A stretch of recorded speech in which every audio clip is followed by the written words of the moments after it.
Finally আজকে কিন্তু mini কিচেনটা উদ্বোধন করে নিলাম।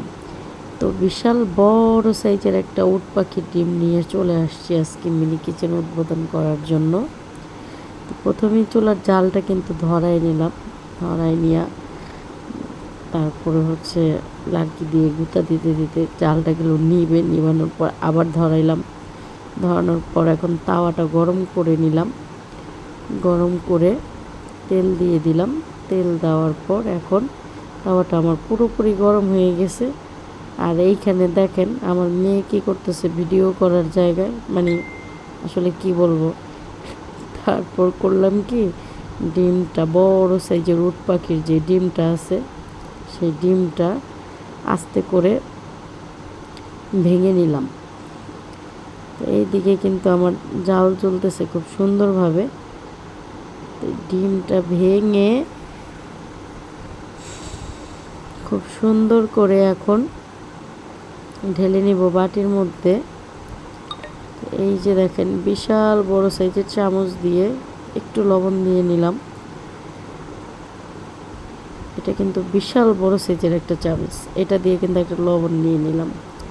লবণ দিয়ে এখন একটু এটাকে ভালোভাবে ব্লেন্ড করে নিব খুব সুন্দর করে। আর এই ব্লেন্ডটা কিন্তু আমার তোতা পাখিটা মানে আমার মেয়ে সেই তোতা পাখিটা ব্যালেন্ড করছে। আর এই যে দেখেন ক্যামেরাটা অনবরত নাড়াইতেই আছে, যেহেতু স্ট্যান্ডটা আজকে শোরুম থেকে আনা হয় নাই। যাই হোক, তারপরে দিলাম ঢেলে। এখন দেখি আমার তাওয়ার থেকে ডিম বেশি হয়ে গেছে। কি করব বলেন, আমি তো ভাবছিলাম পড়েই যাবে। ফাইনালি তারপরও দেখলাম না, ভালোই ভাজাটা হচ্ছে। দেওয়ার সাথে সাথে স্যাত করে উঠলো, এত সুন্দর করে স্যাত করে উঠলো। স্যাত করে ওঠার সাথে সাথে আমার মেয়ে একটা দৌড় দিল। দৌড় দেওয়ার সাথে সাথে আমি আসলে হেসে উঠলাম। যাই হোক, এখন দেখি এটাকে উল্টায় দিব। সুন্দর করে কিন্তু ডিম ভাজাটা হইতেছে। এই প্রথম কিন্তু মিনি কিচেনটা উদ্বোধন করে নিলাম। আসলে মানে খুব সাধনার পর অনেক দিন ধরেই চাইছি ভিডিও করব, বাট হচ্ছিল না। যাই হোক, এই তো ডিমটা এখন সুন্দর করে ভেজে নিব।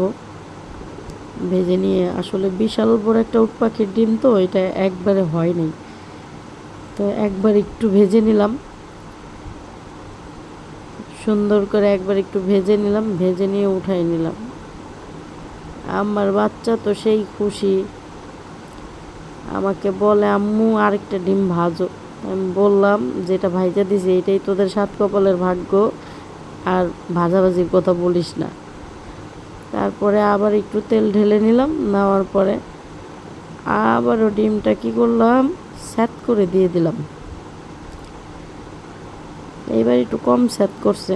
যাই হোক, ভয়ে ভয়ে ঢালতেছিলাম যে আবার না জানি পড়ে যায়। তো তারপরে এটাও সুন্দর করে ভাইজা নিলাম।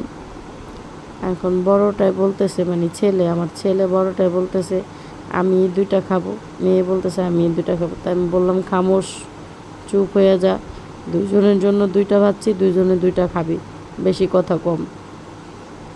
তারপরে ফাইনালি কি করলাম, সুন্দর করে এই ডিমটাও ভাইজা নিলাম, স্যাঁতছুত করে ভাইজা নিলাম। আর ডিমটাও সেই লেভেলের স্যাঁতছুত করে ভাজা হইল। দেখেন, মানে ভাবতেই পারি না এই যে চুলার জালটা এত সুন্দর করে জ্বলবে আর এত সুন্দর করে আসলে ডিম ভাজতে পারবো। যাই হোক, ফাইনালি অ্যাটলিস্ট ডিম ভাজা দিয়ে তো আমার মিনি কিচেনের উদ্বোধন হইল। ইনশাআল্লাহ সামনে আরও সুন্দর সুন্দর রান্নার ভিডিও দেখাবো যদি সময় পাই। ফাইনালি উঠাই নিলাম ডিমটা। নেওয়ার পরে আমার যে ছোট নবাব আছে, বাংলার শেষ নবাব, এটা খাবে কে? তাফসির। আমার সেই ছোট নবাবকে দিলাম একটা ডিম। আর আমার যেই খুশি ছোট প্রিন্সেস আছে, প্রিন্সেস তো পুরাই খুশি, প্রিন্সেসরে দিলাম একটা ডিম।